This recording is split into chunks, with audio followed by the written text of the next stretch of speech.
Assalamualaikum warahmatullahi wabarakatuh. Saya Anita. Di sini saya akan menjelaskan materi pengantar teknologi informasi.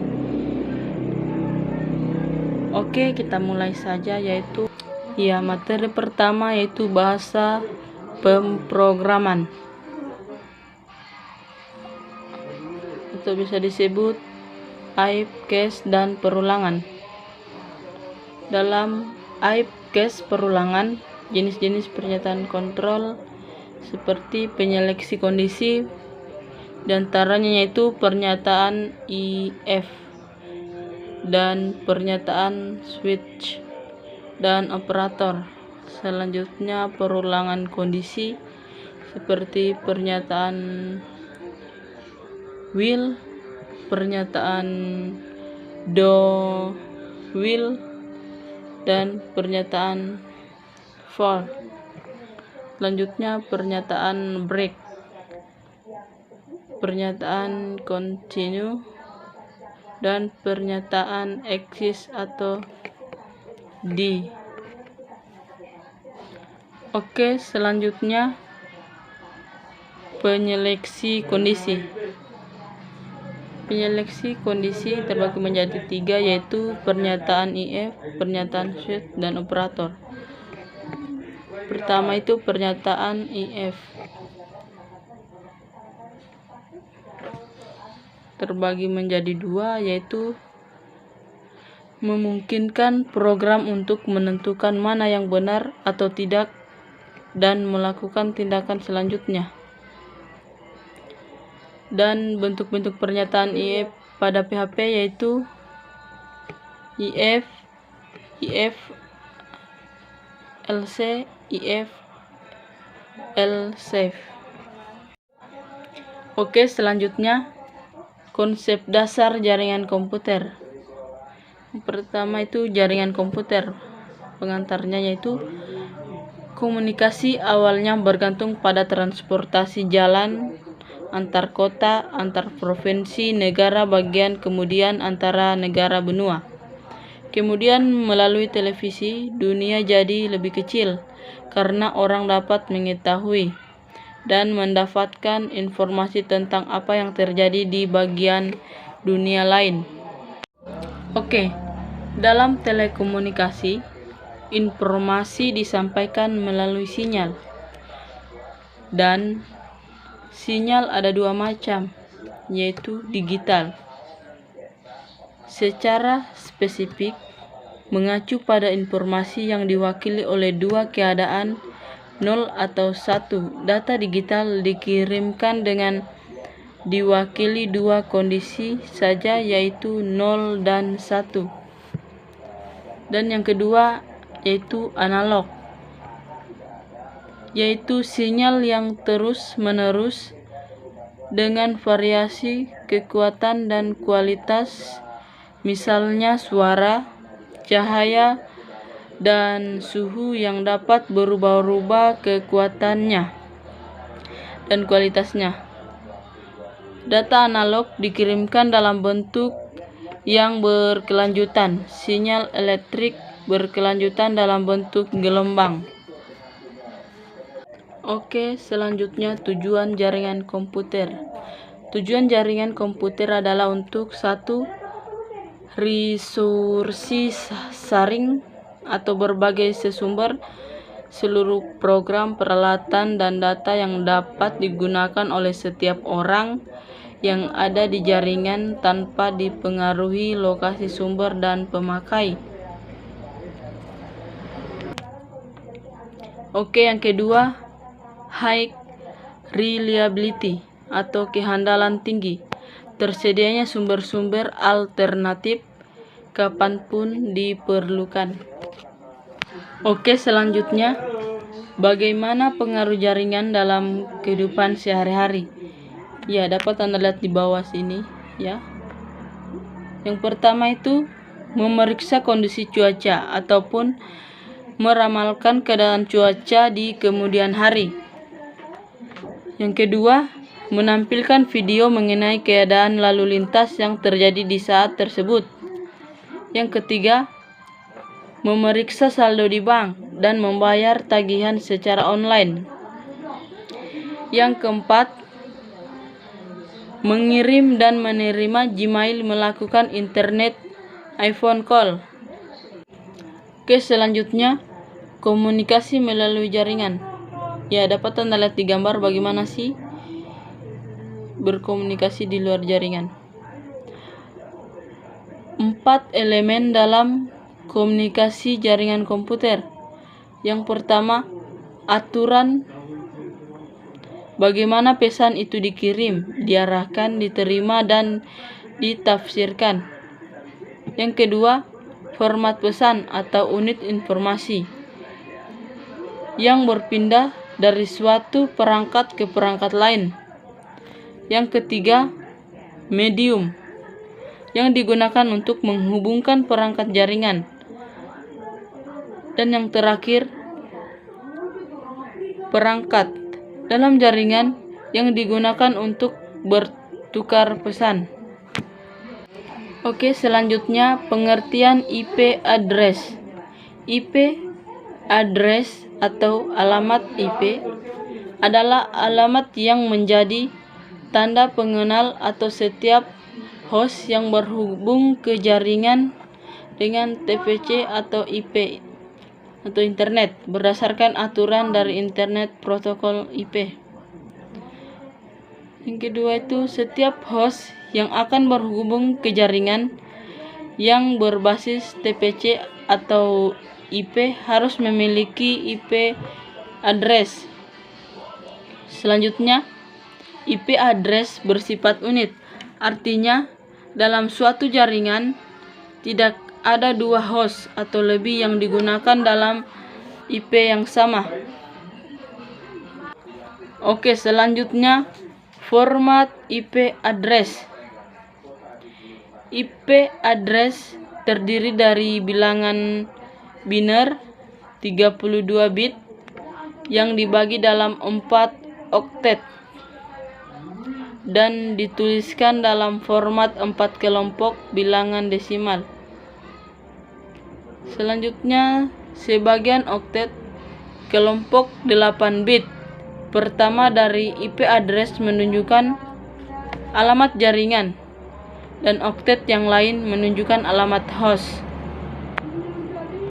Oke, materi selanjutnya kategori IP address,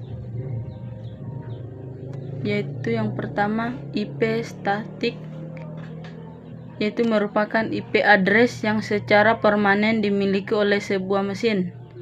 Selanjutnya IP dinamik, yaitu IP address pada sebuah mesin yang selalu berubah sesuai dengan pemakaian. IP address dalam jaringan pada saat itu yang diatur oleh DHCP server. Selanjutnya IP privat, yaitu IP address dengan alamat jaringan yang khusus digunakan untuk pengamatan dalam jaringan lokal. Selanjutnya IP publik, yaitu IP address yang digunakan di internet pada umumnya. Oke, selanjutnya materi Gmail.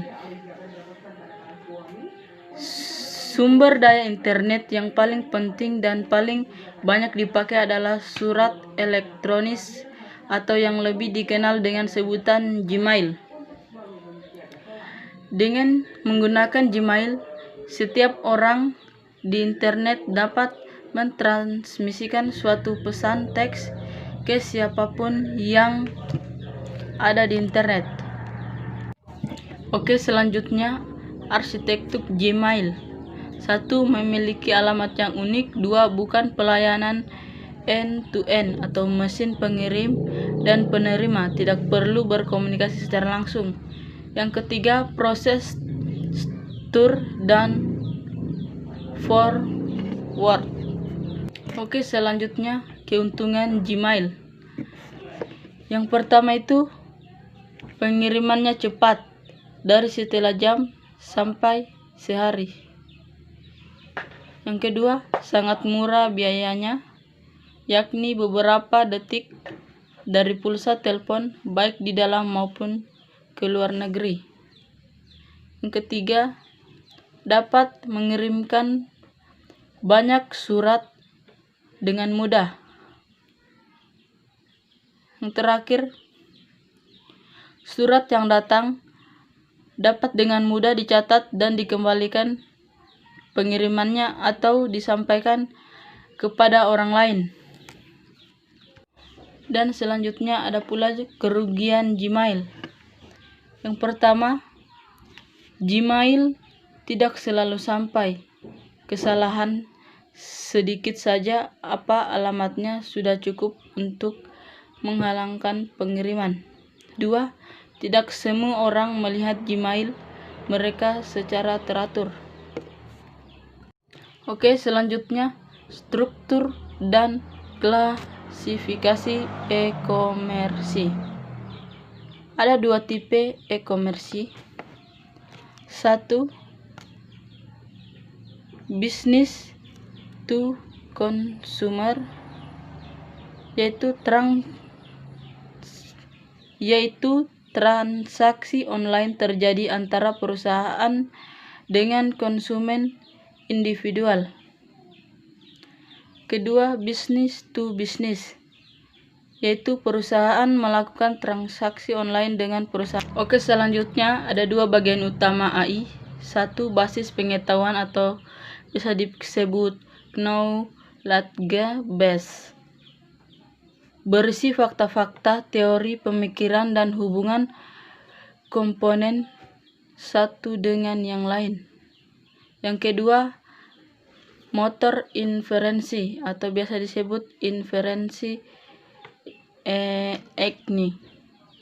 yaitu kemampuan menarik kesimpulan berdasarkan pengalaman berkaitan dengan representasi dan publikasi proses tersebut melalui mesin, misalnya komputer dan robot. Oke, materi selanjutnya, tujuan kecerdasan buatan. 1. Membuat komputer lebih cerdas. 2. Mengerti tentang kecerdasan. 3. Membuat mesin lebih berguna. Oke, selanjutnya perbedaan kecerdasan buatan dan kecerdasan alami. Yang pertama, lebih permanen. Yang kedua, menawarkan kemudahan duplikasi dan penyebaran. Yang ketiga, lebih murah daripada kecerdasan alami. Dan yang keempat, konsisten dan menyeluruh. Yang kelima, dapat didokumentasikan. Yang keenam, dapat mengeksekusi tugas tertentu lebih cepat daripada manusia. Yang ketujuh, dapat menjelaskan tugas tertentu lebih baik dari banyak atau kebanyakan orang. Oke, selanjutnya kelebihan kecerdasan alami dibanding AI. Yang pertama, bersifat lebih kreatif. Yang kedua, dapat melakukan proses pembelajaran secara langsung, sementara AI harus mendapatkan masukan berupa simbol dan representasi. Yang ketiga, menggunakan fokus yang luas sebagai referensi untuk pengambilan keputusan. Sebaliknya, AI menggunakan fokus yang sempit. Oke, selanjutnya kelebihan kecerdasan buatan. Lebih bersifat permanen. Kedua, lebih mudah diduplikasi dan disebarkan. Yang ketiga, lebih murah. Yang keempat, bersifat konsisten dan teliti karena kecerdasan buatan adalah bagian dari teknologi komputer, sedangkan kecerdasan alami senantiasa berubah-ubah. Yang kelima, dapat didokumentasikan. Keputusan yang dibuat komputer dapat didokumentasikan dengan mudah dengan cara melacak setiap aktivitas dari sistem berikut. Kecerdasan alami sangat sulit untuk direproduksi. Yang keenam, dapat mengerjakan beberapa teks lebih cepat dan lebih baik dibanding manusia. Oke, selanjutnya kelebihan kecerdasan alami. Pertama, kreatif, yaitu setiap manusia memiliki kemampuan untuk menambah pengetahuan, sedangkan pada kecerdasan buatan tidak menambah pengetahuan, harus dilakukan melalui sistem yang dibangun. Yang kedua, memungkinkan orang untuk menggunakan pengalaman atau pembelajaran secara langsung, sedangkan pada kecerdasan buatan harus mendapatkan masukan berupa input-input simbolik. Yang ketiga, pemikiran manusia dapat digunakan secara luas, sedangkan kecerdasan buatan sangat terbatas. Ya, itulah tadi materi pengantar teknologi informasi yang telah saya sampaikan. Semoga kalian bisa pahami. Sekian dari saya. Assalamualaikum warahmatullahi wabarakatuh.